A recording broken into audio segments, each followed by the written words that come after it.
බුදු දහමේ අවසාන පණිවිඩය අත්හැරීමද එය කෙසේ කළ යුතුද පහදා දෙන්න. දැන් අත්හැරීම කියන වචනේ කියන මොකද්ද අත්හරින්නේ? ප්‍රශ්නේ උතනයි තියෙන්නේ. අත්හරින්න කිව්වම අත්හරින්න එක දැක්කේ නැහැ නේද ලොකු ප්‍රශ්නයක් වෙනවා. එහෙනම් දැනගන්න ඕනේ මොකද්ද අත්හරින්න කියන එක. ඕක දන්නේ නැති නිසා මත විවිධ විපර්යාසයන්ගෙන් අපි විරෝධය පනවන්න යනවා. බුදුරජාණන් වහන්සේ අත්හරින්න කියලා පෙන්වුවේ මොකද්ද කියලා දැක්කේ නැති නිසා. විශාල පැටලෙවිල්ලටපත් වෙලා ඉන්නවා. විවාහයත් අත්හැරලා යන්න බලනවා. කතා කරන එක නවත්තනවා. ක්‍රියා කරන එකත් අත්හරිනවා. යන්නේන ගාම්භීරවන් අත්හරිනවා. මෙයාගේ විවිධ දේවල් අත්හරින්න බලනවා. කැලේ සිංගල්ල හදනවා වෙලා කරලා ඔක්කොම වැඩ අත්හැරලා. දැන් මොකද්ද අත්හරින්න කිව්ව මොකද්ද මේ කරන්නේ? යම් කිසි දුකට හේතුවක් ඇද්ද? අන්නේ දුකට හේතුව හොයලා හේතුව අත්හරින්න කියලා වෙන්නේ. මොකද්ද දුකට හේතුව? යායන් තණ්හා පෝනෝ භවිකා නන්දි රාග සහගතා తත්‍ර తත්‍රාවි නන්දනී සෙය්‍යති දං කාම තණ්හා භව තණ්හා විභව තණ්හා. මෙන්න මේකයි අත්තරින් නැති හේතුව. අල්ලා ඉන්නේ ඔන්න ඔය ටිකේ. අල්ලා ඉන්නවා කියෝ අත්තරින්න කියෝ ඔන්න ඔය ටිකේ. යෝ තස්සා ඒව තණ්හාය අශේෂ විරාග නිරෝධෝ චාගෝ පටිනිසග්ගෝ මුත්‍ති අනාලේ ඔන්න අත්තරින්න කිව්වේ. යම් යම් තැනක යම් යම් දෙයක තියෙන බැඳීමක් තියෙනවනම් ඇලිලා බැඳිලා ඉන්නවනම් මෙන්න මේ ඇලෙන බැඳෙන මානසිකත්වයයි අත්තරින්න කිව්වේ. මේ කායික ක්‍රියාවලියක් නෙවෙයි. මානසික ක්‍රියාවලියක්. ප්‍රඥාවේ නිගමනයක්. අත් ඇරෙනවා. අත් අරින්න දෙයක් නැහැ. ප්‍රඥාව පහළ වෙනකොට අත් හැරෙන්න ඕන දේ අත් හැරෙනවා. මොනවද අත් හැරෙන්න ඕන? රාගයෙන්, ද්වේෂයෙන්, මෝහයෙන් යම් චන්දරාගයකින් යම් බැඳීමක් ඇද්ද? ප්‍රඥාව වැඩුණ මට්ටමේ හැටියට ඒක අත් ඇරෙනවා. ඒක අරින්න දෙයක් නෙමෙයි. දුක්ඛේ ඥානං දුක්ඛ සමුදය ඥානං දුක්ඛ නිරෝධේ ඥානං දුක්ඛ නිරෝධගාමිනී පටිපදා ඥානං අයං උච්චති වික්කවේ සම්මා දිට්ඨික මෙන්න මේ ටික කවදා හරි ධම්මැස වැටුණා නම් අනුන්ගෙන් අහන්න නැතුව ඒක මට දැන් හරියට තේරෙනවා. ආයිත් මට මේක මොකද්ද කියලා කාගෙන්වත් අහන්න දෙයක්වත් නැහැ. වැටහිච්ච එකයි විනාශ වෙන්න හේතුත් නැහැ සත්‍යයි කියලා මට වැටහිලා ඒක අවබෝධ වෙලා ඉවරයි. ආයි කවුරු මොනවා කිව්වත් දුක්ඛේ අඥානං කියලා කිව්වොත් එහෙම ඒක සම්මාදිටිකව මම පිළිගන්නේ නැහැ.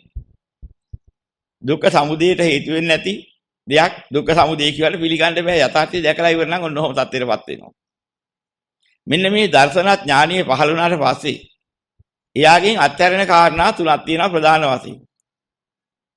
ආත්ම දෘෂ්ටිය අත්හැරෙනවා. වැඩ කටයුතු නෙවෙයි. සක්කාය දිට්ඨිය කියන එක අත්හැරෙනවා. විකෘති මානසිකත්වයක් තියෙනවා ලෝකයට. මොකද විපල්යාසයෙන් ඉන්නවා. අනිත්‍ය නිත්‍යයි කියලා දුක්ඛ සුඛයි කියලා අනාත්ත අත්තයි කියලා අසුභ සුභයි කියලා. මෙන්න මේ තියා ඉන්න නිසා පුද්ගලයා ඉන්නේ විපර්යාසයක. ඔහුගේ ක්‍රියා විපර්යාසයෙන් කෙරෙන්නේ. වැරදි ආකල්පයකට බහැලා.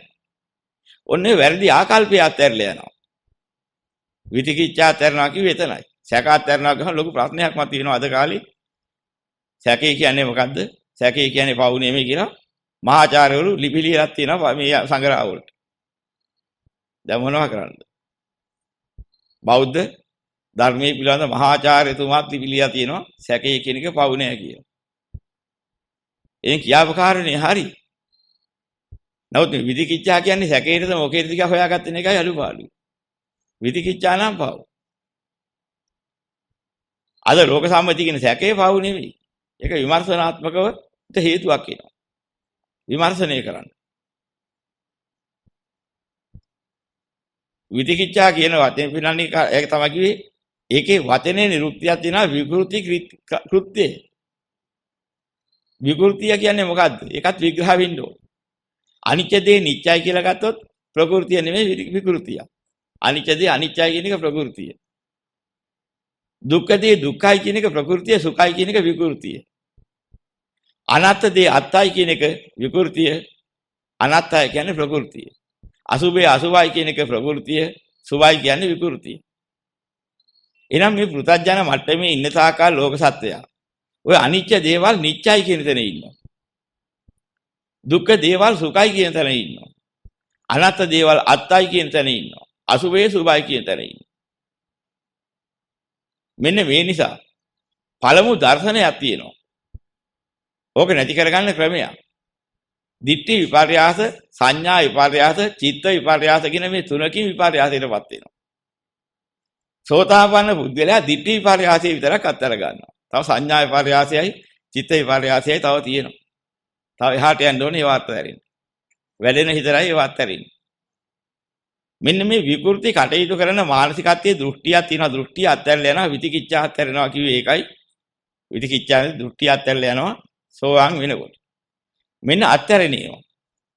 දැන් සෝවාන් පුද්ගලයා අත්හරින්නේ වැඩ කටයුතු නෙමෙයි. ගෙවල් දොරවල් අත්හැරලා යන්නේ නැහැ, රැකී රස්සා අත්හැරලා යන්නේ නැහැ, වෙලෙහෙන්ද සාම් කරන්නේ අත්හැරලා යන්නේ නැහැ, ගොවිතැන් අත්හරින්නේ නැහැ, පෞල් ජීවිතය අත්හරින්නේ නැහැ, කන බොන දේවල් අත්හරින්නේ. ඒවනේ අත්හරින්න කි. මේවා හරි වටිනා දේවල්, මේවා සදාතනිකයි, මේවා හරිම සාරවත්. මේවා ඇලි ගලි ඉන්නකොට ඒකේ කවදාවත් අමරණීයයි, මේක කවදාවත් වෙනස් වෙන්නේ නැහැ. මෙන්න මේ જાතියේ තියෙන අදහසක් තියෙනවා නම් යම්කිසි කෙනෙකුට සෝවාන් පුද්ගලයාට එහෙම අදහස් නැහැ. අන්න ඒක ඇති වෙන වෙනස. අත්හැරිත හරි ඒ ටිකයි. මුලා දෘෂ්ටිය අත්හැරුණා. ආත්මයි සාරයි කියන දෘෂ්ටිය අත්හැරුණා. ආත්ම කියලා කියන්නේ ආත්ම කියන වචනේ ආවේ අර ශ්‍රී වේද පරප්‍රාප්ත බමුණෝ භාවිතා කරපු වේද චක්‍රයේ තුලයි. වේදයේ තුලයි තිබුණේ ඔක.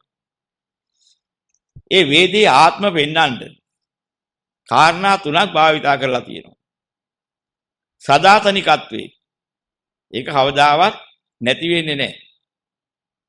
අවිපරිණාමිකත්වේ. ඒක විපරිණාමයටපත් වෙන්නේ නැහැ කවදාවත්. සාරත්වයේ. ඒක සම්පූර්ණ සාර කොටසක්. ඒක අසාර මොකුත් නැහැ. බොහොම පිරිසිදුයි, පවිත්‍රායි, සාරයි.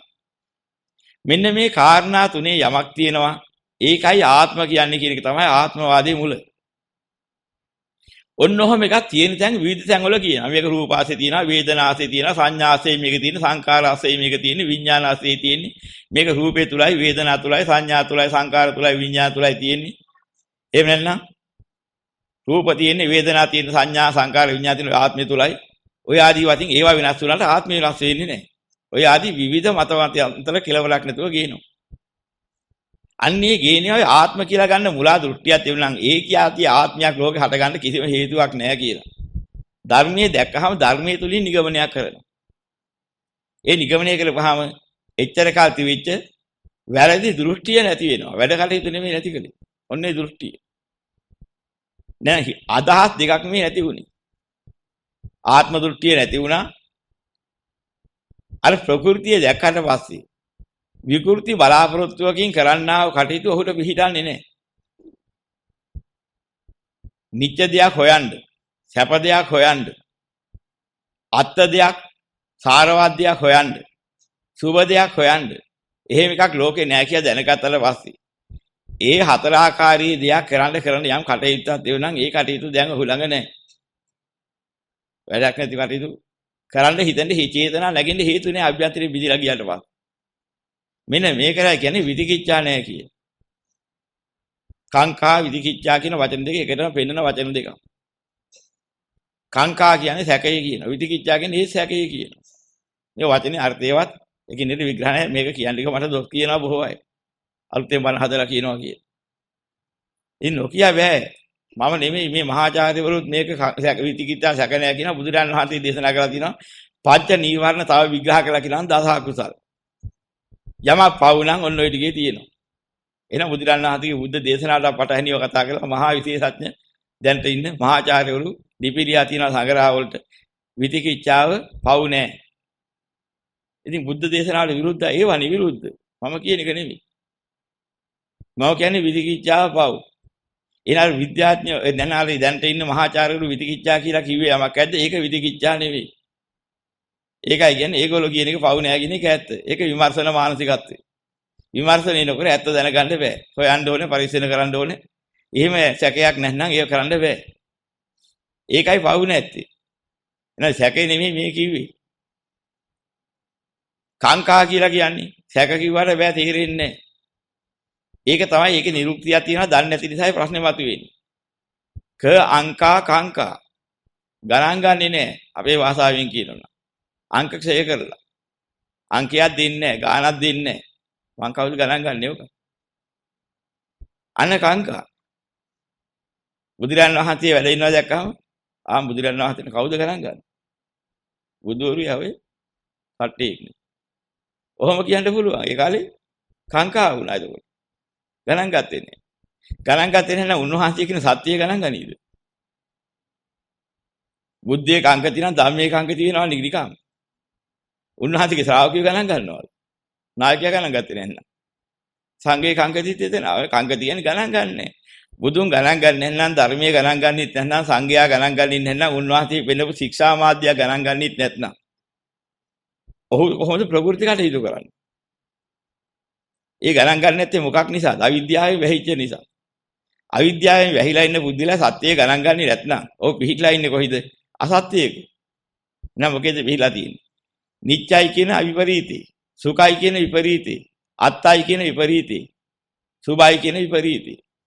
එන විපරීතයෙන් කටයුතු කරන්නා ඒ බුද්ධලයාට ඕකට කියනවා විතිකිච්ඡා. ගණන් ගන්නේ නැති තාකල් ඔහුගේ කටයුතු ඔන්න ඔය කියනා වූ විපල්ලාස හතරෙන් යුක්තයි. කාංකා විතිකිච්ඡා කියන්නේ ඔන්න ඕක පාව. ඕකෙන් කවදාවත් දිනු වෙන්න බෑ. කවදාවත් පිනක් කරගන්නත් බෑ. යහපත ගණන් ගන්න නැත්නම් යහපත කරන්නේ කොහොමද? උට මහා අපරාධයක් වෙනවා. මෙන්න මේ තියාගේ තමයි නීවරණ කොටසට වැටෙන්නේ. ඉතින් සැකේ පව් නෙමෙයි නීවරණ නෙමෙයි කියලා ගියොත් නීවරණ යමක් ඇද්ද? දසකුසල් විස්තර කරනවා නම් දසකුසලයට නීවරණ කියනවා. එහෙනම් දසකුසල් පව් නම් නීවරණ පව් වෙන්න බැයි. බුද්ධ දේශනාවන්ව පැහැදිලිව ඒක පව් කියා තියෙද්දි. ඉතින් මහාචාර්ය වුණ ඵලියට, ලෝකෙ පිළිගත්ත ඵලියට ඒක පව් නෑ කියලා හිටන් සංගරාවල ඉතිහාස සාහිතික ඔප්පු කරන්න පුළුවන් අදක් තියෙනවා. සාමාන්‍ය සංගරා නෙමෙයි. ප්‍රාචීන වාසෝපකාර සමිති කියලා මහ ලොකු සමිතියක් තියෙන ලොකුම එක. ඒකේ තමයි මේ ධර්මයේ වැරදි හදලා ඔක්කොම පෙන්න පඬිතිය ඔක්කොගේම ලිපි තියෙන්නේ. ඒ පොත් අපිට ගද්දිලා බලලම වෙන් කරලා තියා තියෙනවා. නම් කියන්න හොඳ නැහැ ගැලපෙන්නේ නැහැ. නමුත් බෞද්ධ ධර්මයේ පිළිබඳ මහා ආචාර්ය උත්තමයෙක්ගේ ලිපි එකක් තියෙනවා විග්‍රහ කරලා. එයා මූලිකව පිළිසල් ලියපු විස්තරය. විදිකිච්ඡා පවු නෙමෙයි කියේ. විදිකිච්ඡා කියන්නේ මොකද්ද? සැක කරනවා.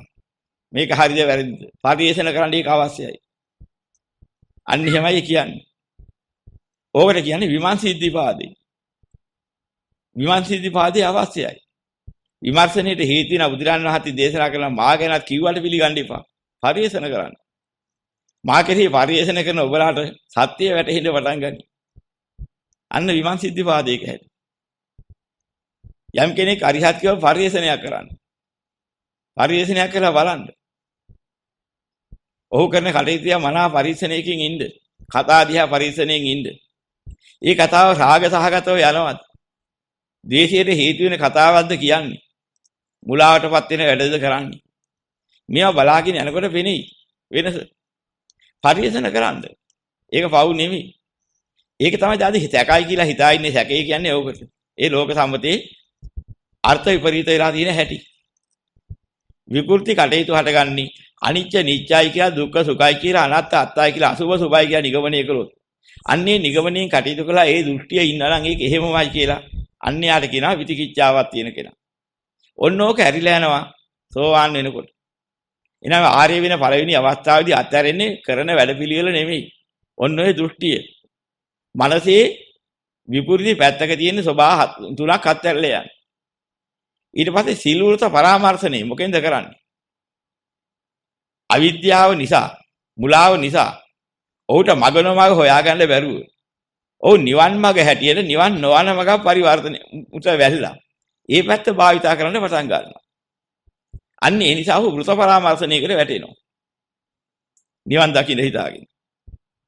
අන්න ඒකට වැටෙනවා කියන සීලබ්බත පරාමාසයේ වෘත පරාමර්ශණය කරනවා හිටන් නිවන් දකින්න තියෙන මගක් තියෙනවා. ඒ මගින් නිවන් දකින්නවා මිස ප්‍රඥා පහල කරගෙන නිවන් දකින්නවා මිස නිවන් දකින්න හිතාගෙන එක එකනා කියන ඔය ගජ උත හරි ගව උත හරි මොන උත හරි කමන්නේ උතයක් හරින් රැකලා නිවන් දකින්නකොත් ඒවා නිවන් මග නෙවෙයි. ඕක විග්‍රහ කරලා තේරුම් ගන්න ඕනේ. සතු මරන්නේ නැහැ, හොරකම් කරන්නේ නැහැ, කාමයේ වර්ධව හැසිරෙන්නේ නැහැ, බොරු කියන්නේ නැහැ, මත්පැන් බොන්නේ. මේක නිවන් මගද?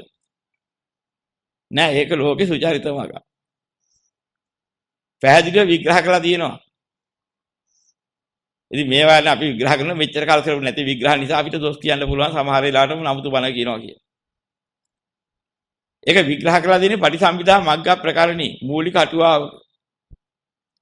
පැහැදිලිව විග්‍රහ කරලා පෙන්නනවා. ඒ සීලේ ස්වභාවය. ජීවිතයේ පරදුවට තබලා රකින්න සීල් තියෙනවා. ඔය කියන්නේ සිල් ජීවිත හේතුවට මම සත්තු මරන්නේ. ජීවිත හේතුවට හොරකම් කරන්නේ නැහැ කියලා මෙහෙම අදිෂ්ඨානයක් කරගන්නවා. හැබැයි ඒවා ලෞකික සිල් මිස ලෝකෝත්තර සිල් නෙවෙයි කියලා පැහැදිලිව දේශනා කරලා තියෙනවා. හේතු ඇතුව පෙන්නලා තියෙනවා. ඇයි එහෙම කියන්නේ කියලා. අබුද්ධෝත්පාද කාලේත් ඒවා කරන අය ඉන්නවා. හැබැයි අබුද්ධෝත්පාද කාලේ ආර්ය සීලයක් ලෝකෙ විද්‍යාමාන වෙන්නේ නැහැ. බුද්ධෝත්පාද කාලයකයි ආර්ය සීලයක් ලෝකෙ විද්‍යාමාන වෙන්නේ ආර්ය සමාධියක් ආර්ය ප්‍රඥාවක් විද්‍යාමාන වෙන්නේ. එහෙනම් මේ ආර්ය සීලය ආර්ය සමාධිය ආර්ය ප්‍රඥාව අර ලෝකයාගේ සම්මතකින් වෙන එකක් වෙන ක්‍රමයක් වෙන්න ඕන. අන්න ඒක තමයි අඩුපාඩු වෙලා තියෙන්නේ. මේවා විග්‍රහ කරනකොට අද ලොකු පැටලිලා දැවිලා කල්ලනවා. මම ඉතින් දැන් පෙන්නලා දෙන්නේ මේවා ධර්මානුකූලව හොයාගන්න. අන්න අහවල් පොත්වල තියෙනවා බලන්න. ඒ විග්‍රහ කරලා තියෙන්නේ ඒකයි කියලා විග්‍රහ කරලා දෙන්නේ ඔන්න ඕකයි. එහෙනම් මොකද්ද මේ ඉතින් පෙන්වන්නේ? මෙන්න මේ විදිහට ඔය වෘත පරාමර්ශණය කිරීම කියලා කියන්නේ ඔන්න ඔය දෘෂ්ටි පරාමර්ශනයක්මයි. මන්නම් පිළිගන්නවා එළුවා වාගේ හිටියොත් හරකා වාගේ හිටියොත් බල්ලා වාගේ හිටියොත් නිවන් දකින්න පුළුවන්. දැන් එහෙම කිව්වොත් වෘත පරාමර්ශණය එතන තියෙනවා. ඔහු ඒ වෘතෙන් මිදිලා නැහැ. ඔහු ඒ අදහසින් මිදිලා නැහැ. ඒ මිදිලා නැති තාකල් ඔහුගේ දෘෂ්ටිය මිත්‍යා දෘෂ්ටියත් එක්කලා මෙතන හැදිලා තියෙනවා. ඒ වෘත පරාමර්ශනය කළා නිවන් දකින්න පුළුවන් කියන දෘෂ්ටිය. අන්නේ දෘෂ්ටිය ඉවත් වෙලා දකින්න ඕන කුමකින්ද නිවන් දකින්නේ? මේ දුකයි කියලා ප්‍රඥාවෙන් දැක්කොත්, මේ දුක්ඛ සමුදයයි කියලා ප්‍රඥාවෙන් දැක්කොත්, මේ දුක්ඛ නිරෝධයයි කියලා ප්‍රඥාවෙන් දැක්කොත්, මේ දුක්ඛ නිරෝධගාමිනී පටිපදා ආරි සත්‍යය කියලා ප්‍රඥාවෙන් දැක්කොත්, ඔහු නිවන් මඟ දැක්කා. ඔහුට දර්ශන ඥානිය පහළ වුණා. ඊට පස්සේ ඔහු මොකද කරන්නේ? මේ දුක පිරිසිඳ දැනගත යුතුයි කියලා නිගමනයක් කරනවා. මේ දුකට හේතු වන තෘෂ්ණාව දුරු කළ යුතුයි කියලා නිගමනයක් කරනවා. මේ දුක්ඛ නිරෝධයේ ප්‍රත්‍යක්ෂ කළ යුතුයි කියලා නිගමනයක් කරනවා. මේ දුක්ඛ නිරෝධගාමිනී ප්‍රතිපදා ආර්ය සත්‍ය අනුගමනය කළ යුතුයි කියලා නිගමනයක් කරනවා.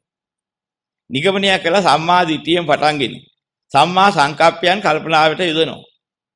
එතකොට ඔහුට වැතු වෙන අවබෝධය නිසා බොරු කියලා කේලම් කියලා පරස වචන කියලා ප්‍රලාප කියලා හරයක් නැහැ වැඩක් නැති හිස් දේවල් කියලා දැකලා ඒකෙන් අත්හැරන සම්මා වාචා මාර්ගාංගය පූර්ණ වෙනවා. ප්‍රාණඝාත අදත්තාදාන කාමීත්‍යාචාර ආදී හිස් දේවල් අකටයුතු දේවල් කරලා මහා අපරාධයක් වැඩක් නැහැ. ඒවෙන් ගණ්ඩ හරයක් නැහැ කියලා දැක්කහම මේ ප්‍රඥාවෙන් ඒ ටික දැකලා ඒ ටික අත්හැරලා යනකොට සම්මා කම්මන්ත මාර්ගාංගය පිරෙනවා. ඔය වැරදි වැඩ කරලා ඔයයන් ජීවත් වෙන ජීවිතය ගත කරලා මට වැඩක් නැහැ කියලා අදහස් දෙමින් එහෙම ජීවත් වෙන අත්හැරලාම දැහැමි ජීවිතයක් එනවා ඔහුට. මොනවද? මාර්ගය තුලින් ආටි මාර්ගය වඩා ගන්නට අප්‍රමාද වෙන්න ඕන. ඒක තමයි මගේ ජීවිතයේ තියෙන හරිය වටිනාකම කියලා දැක්කහම. ඒ මාර්ගය අනුගමනය කරනකොට සම්මා ආජීවයත් එනවා. ඔහුගේ උත්සාහය ඒ සඳහා වෙනවා. සම්මා වායාමී වෙනවා. ඔහුගේ සිහිනුවන ඊට අනුකූල වෙලා සම්මා සතිය එනවා කරන කියන හිතන හැම දෙයක් ගානේ. ඔහුට අකම්පිත භාවයටපත් වෙලා හිත කම්පා නැති ආර්ය සමාධිය ලැබෙනවා. ආර්ය අෂ්ටාංගික මාර්ගයේ මේකයි කියලා දැක්කට පස්සේ මාර්ගය වැඩි යුතුයි කියලා අදහස ඇදිලා බලාගෙන යනවා. අරිහත්ත්වයටපත් වෙච්ච දාන දකින්නවා. දුක පිරිසිඳ දැනගත්තා. මේ ප්‍රියභාවයෙන් වැහිලා තිබුණේ. දුක කියන එක වැහිලා තිබුණා. දැන් ඒ කොහොම වැහුම් ඇරිලා. පූර්ණ වශයෙන් ලෝකේ යමක් දුකයි කියවද සත්‍ය වශයෙන්ම දුක්ඛාර සත්‍ය පූර්ණ වශයෙන් දැක්කා. ඒ දුකට හේතු වෙන යම් තෘෂ්ණාවක් තියනවාද අංශු මාත්‍රයක් නිතු දුරු කළා කියලා දකින්නවා. ඒ නිසා ලැබුණා වූ යම් ශාන්තපද නම් වූ නිවනක් ඇද නිවීම සැනසීමක් ඇද පූර්ණ වශයෙන් මම ඒක අවබෝධ කරගත්තා කියලා දකින්නවා. ඒ සඳහා කල යුතු යම් කිසි වැඩ පිළිවෙලක් තිබුණාද ආර්ය අෂ්ටාංගික මාර්ගයේ වැඩුවා කියලා දැකදාට අරිහත්ත්වයේ පූර්ණයි. උන්වහන්සේගේ අදහස. දැන් කොතනද රකින්නේ කවුරු වෙලාද? බිම් බලාගෙන ගිහින්ද උඩ බලාගෙන ගිහින්ද සිවුර පොරවාගෙනද අහක් කරලාද? කොණ්ඩේ බූගාගෙනද බැඳගෙනද උඩින් බැඳගෙනද පස්සෙන් බැඳගෙනද ඒකක්වත් නෙමෙයි නිවන් දකින්නවල. ඔන්න ඔය නිවන් දකින්න මග මේ චතුරාර්ය සත්‍ය අවබෝධ කරන ක්‍රමවේදේ. ඕක දැක්කට පස්සේ ඔයින් අමතරව වෙන ක්‍රමයක් නැහැ.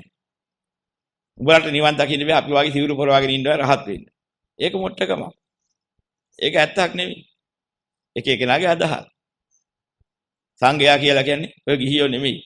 අපි වාගේ පැවිද්දෝ. ඒ තවත් අදහසක්. වතකින් ඔයගේ නිගමනට වහිනා යථාර්ථය දැක්කේ නැන්න. එහෙමත් අය ඉන්නවා. ඉතින් දැනගන්න ඕනේ මෙන්න මේ විදිහට.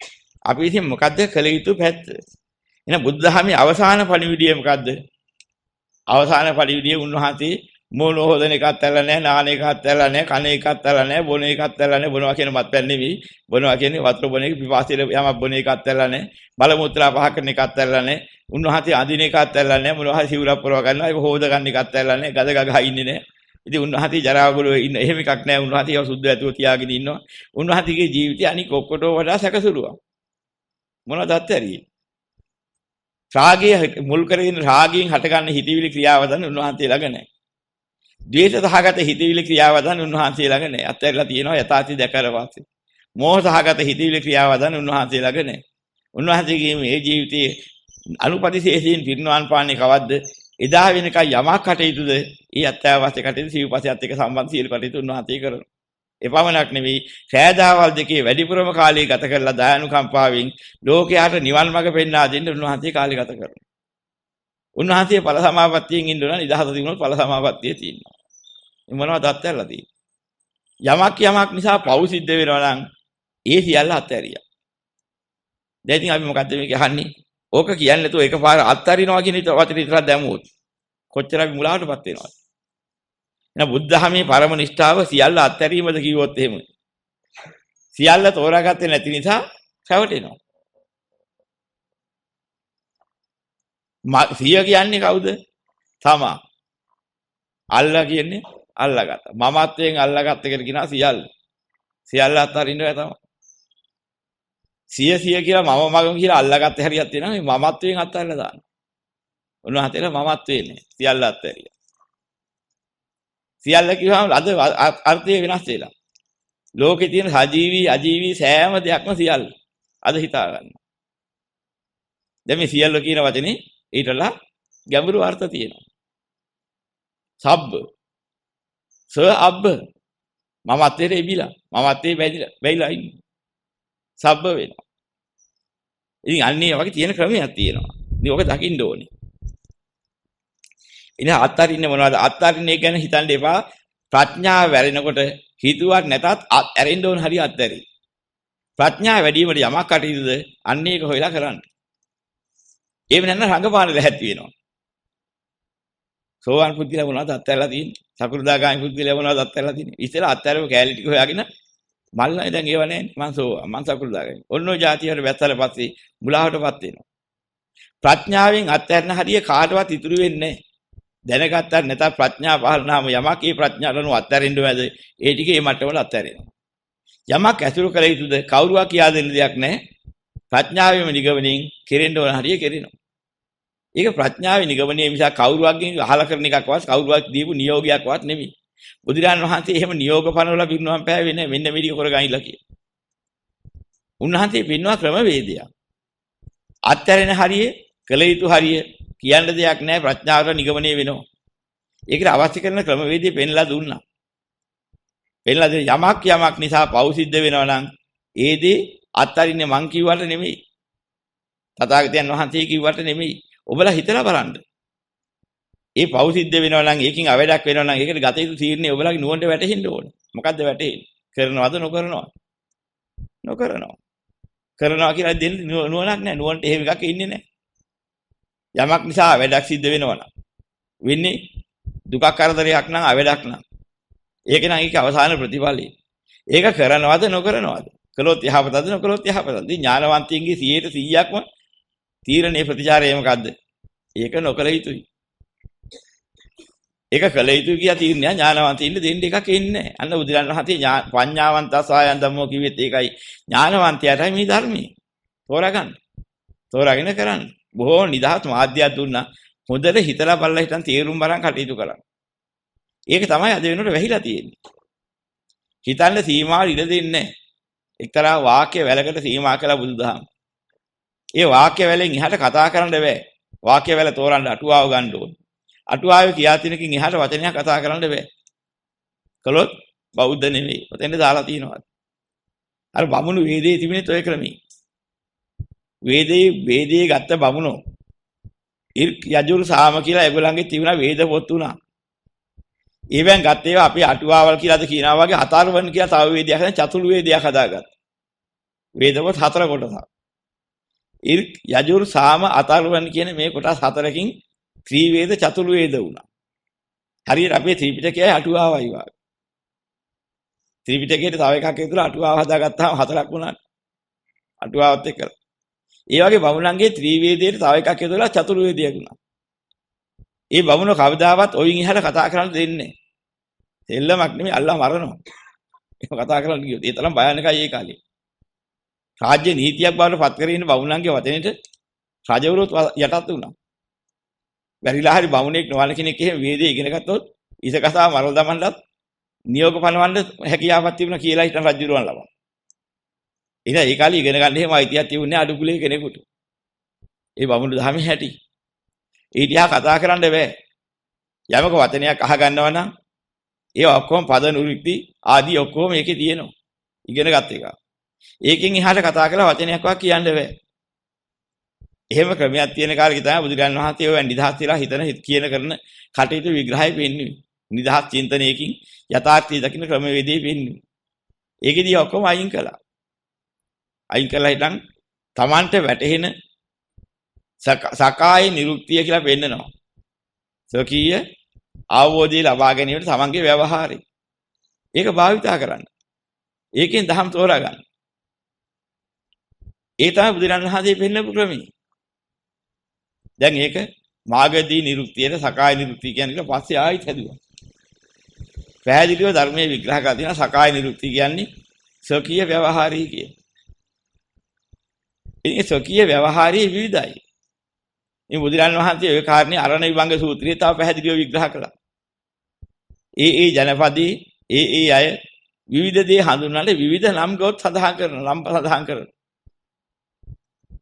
ඔය පාත්‍ර කියන වචනේ පාත්‍රයට කියනවා එක පැත්තක. ඕක තවත් නම් කියනවා. ගුලාව කියනවා. දාටෝප කියනවා. ඉතින් මේ ආදී වශයෙන් විවිධ නම් වලින් එක එක පැතිවල හඳුන්වනවා.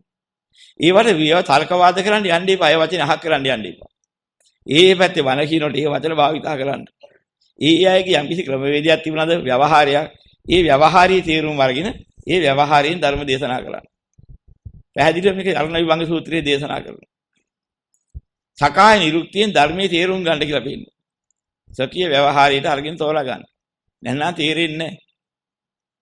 ඉතින් ඒක අහන්නේ හොඳ සුද්ධ සිංහලෙන් කතා කරනවා කියලා අපි ඉස්සර කතාවට කියන්නේ ඒක. ඒ සුද්ධ සිංහල අද කිව්වොත් එහෙම මිනිස්සු තරහින් කොයිද යන්නේ? මෙහෙට වර සුද්ධ සිංහලෙන් කතා කරලා කිව්වොත් තරහයි. පිටි කන්නත් වෙනවා. සුද්ධ සිංහලෙන් අහගන්නයි තෝ හදන්නේ වගේ. ඉතින් හොඳට බැනලා වයි ටික කියවුවාම ඒක තේරුම් ගන්න. අන්න ඒ වගේ ක්‍රමයක් තිබුණා. ඒ එක එක්කෙනාගේ එක එක පැත්තේ භාෂාවේ හැටි. පොඩියකෝ තෝ කොහෙද ගියේ? ආච්චිලා අතර තවත් කතා කරන ළමයින් කතා කරන්නේ ඔහොමයි දැන් නම් ඉතින් ඒගොල්ලෝ මැරිලා. ඒ වගේ කාලේ දැන් ඉන්නේ නැගේ නෙමෙයි ඊටත් එහා තිබුණ කාලෙක අපි පුංචි කාලේ කතා කළේ මෙහාට වර ඵල. ඉතින් ඈ බොලන් ඈ බං ඔහෙන් තමයි කතා කළේ. නමුත් ඒ තරහට නෙමෙයි. එදා තිබිච්ච භාෂා ක්‍රමවේදී. සකාය නිරුක්තිය හැටි එදා. ඉතින් එදා බණ කියන්න ගියාම ඒකෙන් කිව්ව නිසා තමයි අදත් අපේ පොතේ තියෙන්නේ. මහානතෝ කොහෙද ගියේ? තොට මේක තේරුණාද මහාන? ওই විදිහට අහපු හැටියට සිංහලට ලියා තියෙනවා අදත් අපේ ත්‍රිපිටක පොත්වල සිංහල පරිවර්තනේ තියෙන්නේ බුදුහාමුදුරුවෝ තෝවල කියලා කතා කළා කියේ. ඉතින් එදා තිබිච්ච භාෂා විලාසයට අනුකූලව තමයි එදා සිංහල පරිවර්තනේ ලියා තියෙන්නේ. මහාන මම තොවිට මෙහෙම කියනවා. අද එහෙම කිව්ව මොකක්ද හාමුදුරුවනේ? තොවිට මෙච්චර කල් කිව්ව බණ ඇහුවොත් මෝ කතා කරන්න දන්නේ නැහැ ඔය ගණයා කියලා ගන්නයි. ඊ කතාව අද හරියන්නේ නැහැ. අද සකාය නිරුක්තිය ඔක නෙමෙයි. අද ඔහොම ලද බොල දෙවිදියට මල්ට සිල්ලේ හිත විදියට ක්‍රමයක් අද තියෙනවා. ඒකින් අද කතා කරන්නේ. ඔය ඇත්තෝ කියන එක දැන් තවත් තියෙන එක ප්‍රශ්නයක් නෑ. තොපි කිව්වොත් එහෙම ඉවරයි. ඔය පින්නතුන් අද එහෙම කතා කරනවා. ඒතර මිනිස්සු හතුරු වෙනවා. ඒ වදෙන්ට. ඉතින් කලින් කල හැටි. ඉතින් අන්න ඒ වගේ මේ සකාය නිරුක්ති කියලා වචනයක් තියෙනවා. ඒ දෙන්දා අපේ භාෂාවේ කතා කරන ක්‍රමවේදයක් තියෙනවා. ශිෂ්ට සම්මත ක්‍රමයක්. මිනිස්සු හිත රිදවා ගන්න නැති දැන් තමුසේ කියලා මෙහි කතා කරාට බැරි වෙලා හරි ඔය දකුණු පැත්තේ ඔය කියන පැති වල ගාල්ලා මාතල පැත්ත ගිහලා තමුසේ කිව්වොත් එහෙම ඉවරයි. අර මෙහෙම හොද කුණු හරියක් කියලා කතා කරලා ඔය කියන්න ඕනේ ඒගොල්ලන්. දැන් ඔහෙලාට තේරෙනවද මේ කියන එක? අපි එහෙම ඇහුවොත් ඒගොල්ලෝ සන්තෝෂයෙන් අහනවා. තමුසේලාට තේරෙන්නේ නැද්ද මම මේ කියන එක කිව්වොත් එහෙම ඉවරයි. අන්න ඒක තමයි කිව්වේ ජනපද නිරුක්තිය බුදුරන් වහන්සේ අනුදැනව දාලා ඒක විනාශ කරන්න යන්න එපා. ඒක හරියට දැනගෙන කටයුතු කරන්න. ඒකේ පැත්තෙන් පැත්තට කතාව කරන නිරුක්තියක්. ඒ වගේ බුදුරන් වහන්සේ පෙන්නපු නිරුක්ති ක්‍රමයක් තියෙනවා. ඒ ක්‍රමවේදය බුදුරන් වහන්සේ අනුමත කරලා පෙන්නවා. නමුත් භාෂා නිරුක්ති ක්‍රමයක් තියෙනවා. ඒක ඕක නෙමෙයි. ඒක සම්මත කරගෙන අනාදිය පටන් භාෂාව හදපු කාලේ ඉඳලා ගිනාපු ක්‍රමවේදයක්. ඒකෙන් එහා කතා කරන්න කිසිම අයිතියක් නැහැ. ඒකේ ඇත්ත ඇහුවොත් එහෙම මේකේ මොකද්ද මේකේ තියෙන මේ ක්‍රමය මොකද්ද? මේක අර්ථය මොකද්ද ඇහුවොත් පොඩ්ඩක් ඉන්නකෝ. ඒකේ අනික් අටුවාපොත හොයනවා.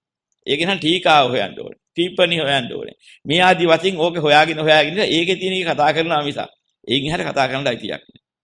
අදත් මේක අපේ විසුණු වහන්සේලා අතරක් තියෙනවා මේ නිගමනේ. ඒ නිසා දහම් තෝරා ගන්න බෑ. පටිච්ච කියන්නේ මොකක්ද අහපුවම ප්‍රතීත්‍ය කියනවා. දැන් තේරෙයිද? ඒක තවත් හපගුණා නේද? පටිච්ච කියන්නේ මොකද? ප්‍රතීත්‍ය වලට. දැන් කොහොමද ඒක ඊටතර හපන් වචනයක් වුණා. දැන් කොහොමද තේරෙන්නේ? ඒ ප්‍රතීත්‍ය කිව්වේ මොකක්ද ඇහුවහම බයිනවා. වෙන එකකින් අහන්නත් එපා. බුදුහාඳුර කිව්ව ඕක තමයි. එහෙම කියන්නේ නිකන් ඉන්නවා. ඉතින් ඔළුව කහ කහ යනවා. හරි වැඩි පටිච්ච කියන එක අහගන්න ගියා. ඒවල් ප්‍රතීත්‍ය කියලා එකක් කිව්වා. ඒක මොකක්ද අහපුවා බැන්න. ඉතින් මම යනවා කාකින්ද මේක අහගන්නේ කියලා ඉන්නවා. කොහොස හැකෑරෙනවද? යථාර්ථය දකින්න විමර්ශනය කරන්නේ කොහොමද? මේ ප්‍රතීත්‍ය සමුත්පාද කියන ඒකේ සංස්කෘතියෙන් කතා කරනවා එතකොට. බුදුරන් වහන්සේ දේශනා කළේ යමෙලු තෙකුල කියන මේ දෙන්නට. ඔය කාලේ හිටපු පඬිතියෝ දෙන්නේ ත්‍රිවේද පරප්‍රාප්ත බමුණෝ දෙන්නෙක් මහාන වෙලා. ඒ බමුණන්ට හරි වාදයක් මේ එක එක භාෂාවලින් එක එක කුල වලින් ගෝත්‍ර වලින් කතා කරන දකින්න ඒ જાතියයින් තම තමන්ගේ භාෂාවලින් බණ කතා කරනවා. එක්කෙනෙක් කියන්නේ අනික් කෙනාට පරස්පර වාගේ වැටහෙන්නේ. මොකද පඬිතේට හරි අමාරුයි තමන්ගේ භාෂාවෙන් කතා කරලා නැත්නම් ගම්පැදි භාෂාව හරි පහත් කරලා කතා කරන්නේ. තේරුම් ගන්න බැරුව වගේ පේනවා. ඒ ඉගෙන ගත්තාට පස්සේ හැටි මේ ඉදා කතා කරපු භාෂාව පස්සේ කාලෙක අමතකයි. අහංකාරකම කියන භාෂා මාන්නයක්. ඊ ආවට පස්සේ තමන්ම කතා කරපු ගොඩේ භාෂාව දැන් තේරෙන්නේ නැහැ. ගොඩේ භාෂාව කියේ සකාය නිරුක්තිය. තමන්ගේ සොකී ව්‍යවහාරය. දන්නවා. පඬිතුකමට ඒක දන්නේ නැති හැටියට වෙලා වෙලියක් කරනවා. මොකද්ද ඒ කියන්නේ? ওই විදිහට අහනවා. ඔය පැරණි කතාවක් තියෙනවා. ඒක කාලෙක අපේ හිටපු හාමුදුරු කෙනෙක් ඉන්දියාවේ ගිහලා සංස්කෘතය ඉගෙන ගත්තා. ඒ ඉගෙනගෙන ආවලු ශ්‍රී ලංකාව. දැන් තමන්ගේ දැනුම පෙන්නන්නත් ඕනේ. ඉතින් වෙනදා හිටව මේ ගමිය ගොඩේ කුඹුරු වැඩ කරපු හරක් බලපු කොල්ලෙක්.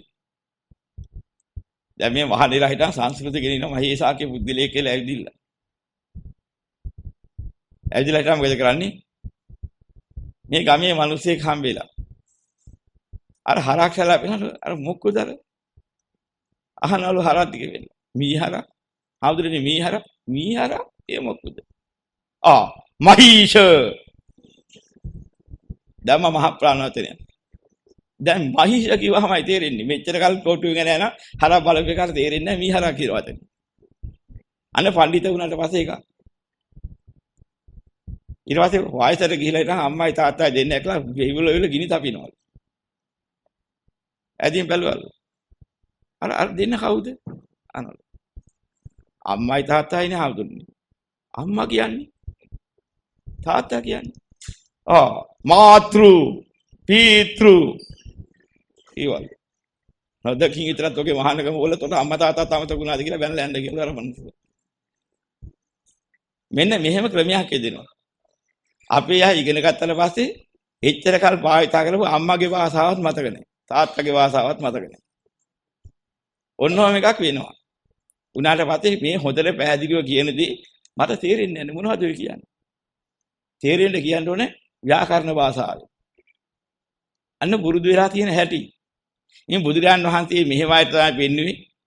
අර යමෙලු තෙකුල දෙන්නයි ඉතල බුදුබණ මේ විනාශ කරනවා, විකෘතියපත් කරනවා. සකාය නිරුක්තියෙන් මේ භික්ෂුන් වහන්සේලා මේ බණ කියන්න ගිහිල්ලා මෙහෙම වැරදි වැඩක් කරනවා. ස්වාමීනි අපි සංස්කෘත භාෂාවේ ඡන්දස් වාක්‍ය වලට ඡන්දසට හරවලා ඔබ වහන්සේගේ දේශනාව ග්‍රන්ථාලුවට කරන්නද? මෝඩ පුරුෂයන් මොනවද බල කරලා හදන නීච වැඩ. උඹට කරන්න පුළුවන් දෙයක්ද ඔය කරන්නේ? උඹලා මේ කියන එක තේරුම් ගනින්න. මහණනි, සකාය නිරුක්තියෙන් ධර්මයේ පිරිවහන්න උඹලාට අවසර දෙනවා. උඹලා ඡන්දසෙ ලිව්වොත් ඇවතක් පැනේ මට මතක නෑ ඇවත. මෙන්න මේ ඇවතයි කියලා ඇවතක් පැනේ. ලියන්න එපා කියලා. ඡන්දසෙ නගන්නත් එපා භාවිතා කරන්න එපා කිව්වා. ඡන්දස් කියලා කියන්නේ සංස්කෘත භාෂාවේ ශ්ලෝක. ඒවට නගන්න එපා. නැගුවොත් ඇවත. නමුත් පස්සේ කාලෙක ඔය මහායාන කියන පිරිස ඒ ශ්ලෝක වලින් තමයි ත්‍රිපිටකයේ කටයුතු ග්‍රන්ථාරූඪ කරගත්තේ. ඒවා පිළිගන්නේ නැතුව. ඉතින් අපිට ඒකට භාෂාවක් තිබුණේ නැහැ. අපි මේ ගම්බැදි භාෂාවෙන් තමයි බල කිය ආවේ ඒ කාලේ. වෙන එකක් කියන්න එකක් තිබුණේ නැහැ, ලියන්න එකක් තිබුණේ නැහැ. පාලි ලියන්න භාෂාවක් නැහැ. ඔය වටාකුළු ශාස්ත්‍රයක් අපිට ඉස්සර තිබුණේ නැහැ. ඊට පස්සේ මොකද කරන්නේ? සංස්කෘත අකුරු වලින් ලියන්න ඉපා. සංස්කෘත අකුර වෙනුවට ආයනට ආයන්නක් හැදුවා. ආයනට ආයන්නක් හැදුවා. ආයනට ආයන්නක් හැදුවා. ඔය ආදි වශයෙන් මේ ත්‍රිවිච්ඡ සංස්කෘත භාෂාවේ අකුරු වල શબ્දෙන්න වට අකුරු ටිකක් හදලා හිටන් අපිට දුන්නා දන්නේ නැහැ කොහෙන්ද ආවේ කියලා. ඉන්දියාවේ නාලන්දා කියන විශ්වවිද්‍යාලයේ කරපු වැඩ. හදපුවාම දැන් අපේ අකුරු වලින් ලියන්න එපා. ඔය අකුරු වලින් ලියාගනින්නකෝ. පාලි ලියන්න අකුරු සෙට් එකක් සහ ව්‍යාකරණ සෙට් එකක් හදලා දුන්නා. අන්න ඒක තමයි අද කියන්නේ නිරුක්ති කියලා. අර බුදුරන් වහන්සේ දේශනා කරපු නිරුක්ති ක්‍රමයට පහර ගහලා ඒක කියන අයට ඔක්කොම උඹතු ප්‍රාකෘතිය කියලා හංගඩු ගහලා දාලා අදක් තියෙනවා. ඒ නිසා මිනිසුන් අද දහම් තෝරාගන්න බැරිලා තියෙන මේ ප්‍රශ්න උඩ. තමන්ගේ වාසාවෙන් තමන්ගේ අදහසින් සකාය නිරුක්තියෙන් ධර්මයේ තේරුම් ගත්ත දාට අදහස වැටහෙනවා. අදහස අවබෝධය ආවහම තමයි මාර්ගඵල අවබෝධය ලැබෙන්නේ. අදහස වැහිලා ගියොත් කොච්චර මොනවා ඉගෙන ගත්තත් මුළු ත්‍රිපිටකය කියලා පාලියෙන් කටපාඩම් කළත් එයාට හම්බෙන්නේ නැහැ ධර්ම අවබෝධය. මොකද අදහස නැති නිසා. ඉතින් හරි ගැඹුරු පැත්තක් මේ තියෙන්නේ. ඉතින් ඒ වගේ මේ හැම එකම දකින්න ඕනේ. දැන් මේ අත්හැරීම කියන වචනේම අරගෙන අපි ওই පාලියෙන් තෝරන්න ගියොත් එහෙම කවදා මේක තෝරලා දෙන්නද? මොකද්ද අත්හරින්න කියන එක අපි මේ දන්න අදහසින් අපේ භාෂාවෙන් තෝරනකොට අන්න තේරෙන්න පටන් ගන්නවා. අනේ එහෙනම් අත්හරින්නේ මොනවද? මොනවද අත්හැරිය යුත්තේ? මොනවද අත් නොහැරිය යුත්තේ? සියල්ල අත්හරින්න ගියාම මොනවද සියල්ලට අයිති වෙන්නේ? මේ ටික දකින්න. දැන් සියල්ල අත්හැරියා කිව්වහම රාතන් වහන්සේ සියලු අත්හැරියා. මොකද්ද සියල්ල? දැන් දකින්න ඕන මොනවද අත්හැරියේ? අත්හැරියා කියන වචනේ ආර්ය විනය මොකද්ද අත්හරින්න කියන්නේ? යමකට බැඳෙන චන්ද රාගයක් ඇද්ද? එහි යම් අත්හැරීමක් ඇද්ද? ඒකයි අත්හැරීම. සියල්ල කියන්නේ ඒකට. සියල්ල අත්හරිනවා කියන්නේ. ඉතින් මෙන්න මේක දකින්න ඕනේ. ඒක දකින්න නැති අය මොකද කරන්නේ? ඔක්කොම අත්හරින එක තමයි බෞද්ධ ආගමේ කියා දෙන්නේ. කොහොම අදහසක් ගන්නවා. දැන් නියම අදහස වැටහුන්නේ. චන්දරාගය අත්හරින්න එකයි මේ සියල්ල අත්හරින්න කියලා වැටහුන්නේ නැතුවහම කරන කියන හැම කටයුත්තක්ම අත්හරිනවා. දැන් මොනවද අත්හරින්නේ? ළමයාට උගන්වන්න. ඕවා කරලා නිවන් දකින්න බෑ. මට කියන්නත් එපා ළමයාට උගන්වන්න. මට ඕවා කියන්නත් එපා. කැම කන්නේ නැද්ද? මට බෑ මම ඕවා අත්හරලා ඉන්නේ. මට කියන්නේ ඒවා හම්බ කරන්න මම ඒවා කරන්නේ නැහැ. දැන් ඔය ආදි වශයෙන් ගියොත් එහෙනම් මේ මිනිස්සයා මොකද කරලා තියෙන්නේ? මහා අපරාධයක්. අර පවුලම විනාශයි. ළමයාට ඉගෙන ගන්න තියෙන එක අත්හැරලා මොකද? සියල්ල අත්හරින එක බෞද්ධ වෙලා. දැන් ළමයාට ඉස්කෝලේ යන ළමයාට උගන්වන්නෙත් නැහැ. භාර්යාවට ඉල්ලන කරන කටයුත්තක් තියෙන ඒවා කරලා දෙන්නෙත් නැහැ. සැකී රස්සාවක් කරන්න දැන් සියල්ල අත්හරින්න පැත්තනේ. මට බැර කී රස්සා කරන්න. මම අත්හැරලා නිදහසේ ඉන්න ඕනේ. දැන් උපදී විවේකයට වහිනවා. දැන් මේ ආදි වශයෙන් තමන් කරන කියන සැකී රක්ෂා හරි හම්බ කරන ඒවා ජීවනෝපාය මාර්ග තමන්ගේ යුතුයකම් අම්මට තාත්තට සලකන එක භාර්යාවට දරුවන්ට සලකන එක යුතුයකම් ඉටු කරන එක ඔක්කොම අත්හැරනවා සියල්ල අත්හැරලා රහත් වෙන්න හදනවා. දැන් මොකද්ද වෙන්නේ? අන්න බුදු පියාණන් වහන්සේ දේශනා කරපු ධර්මයේ පිළිබඳ විවිධ මුලාදහස් ගත්තට පස්සේ අත්හැරිය යුත්තේ තෝරාගන්නේ නැහැ. මොකද්ද අත්හරින්න කිව්වේ? යමක් නිසා පාපයක් සිද්ධ වෙනවා නම් ඒක අත්හරින්න එක්තරා දෙවියෙක් ඇවිදලා බුදුරන් වහන්සේට කියනවා. ස්වාමීනි යම් දෙයක් අත්හැරියොත් ඒ මට්ටමින් ඔහු නිරෝධයටපත් වුණා. සියල්ලෙන් සියල්ල මුළුමනින් සියල්ල අත්හැරියොත් අරිහත්. මේ ඇවිදලා දේවතාව බුදුරන් වහන්සේට කියන මනෝ නිවාරණ සූත්‍රය විග්‍රහ කරනවා. බුදුරන් වහන්සේ දේශනා කරනවා සියල්ල අත් නොහැරිය යුතුයි. යමකින් පාපයක් සිද්ධ වෙනවද? එයින් මිදිය යුතුයි. ඒ අත්හැරිය යුතුයි. වැඩෙන හිත වැඩෙන්න ඇරිය යුතුයි. ඒ යහපතක් වෙනවා. යමකින් පාපයක් සිද්ධ වෙනවද? මනසේ තිහින වලින් ඉඳලා ඒක අත්හරින්න.